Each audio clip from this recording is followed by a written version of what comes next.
I'm Tom. And I'm Molly. Welcome to Friends at Gameology, hosted by MoonlightCrew.com.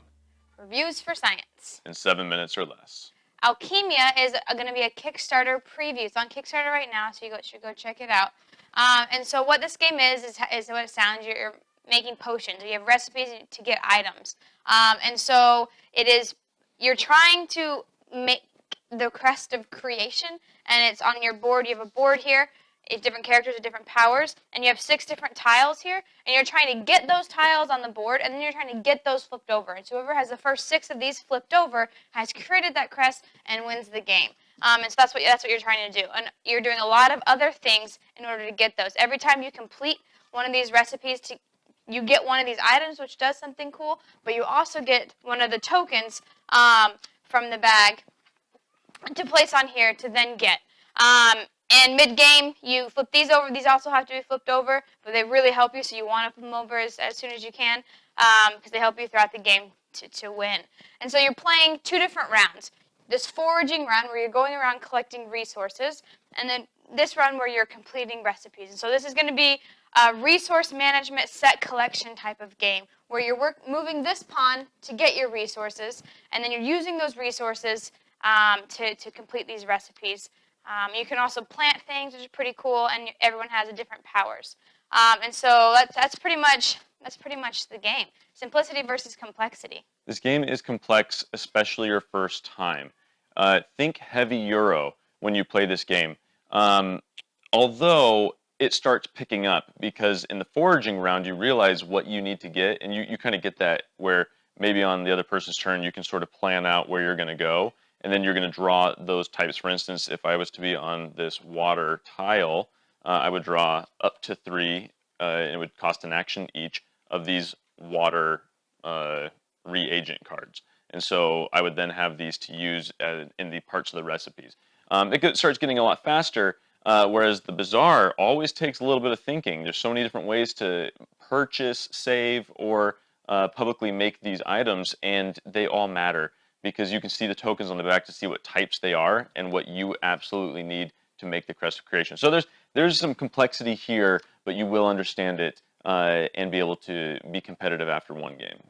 Yeah, I think this game there's a lot going on. There's a lot of moving pieces. For one, there's a lot of different decks of cards.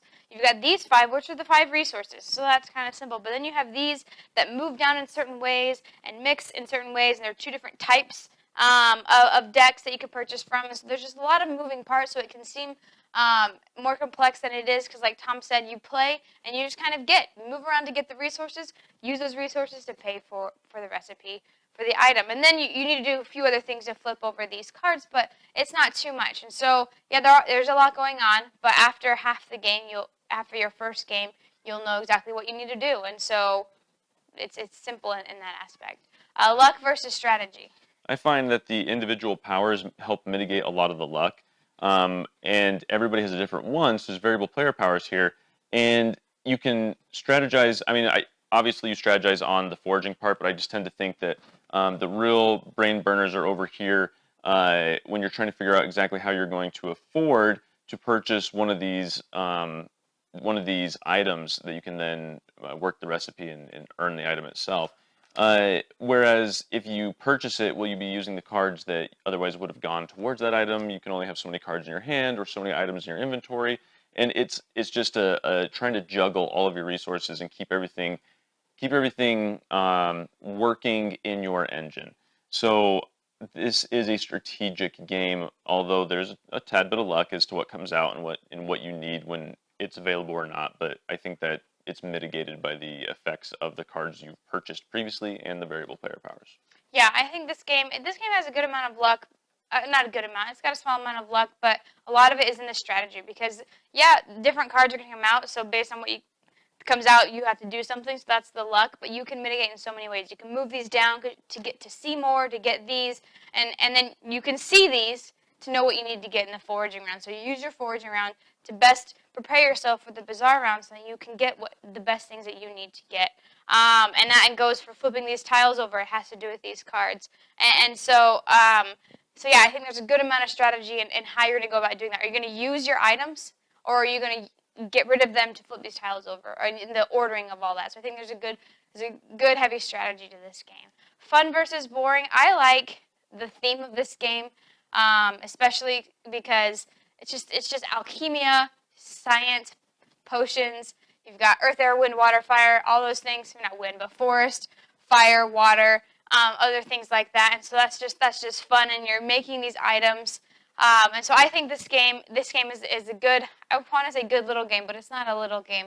It's a good game to to bring that theme out. I really do. I do appreciate that in this game.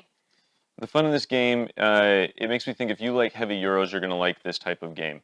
It's maximizing your resources. It's maximizing your utility.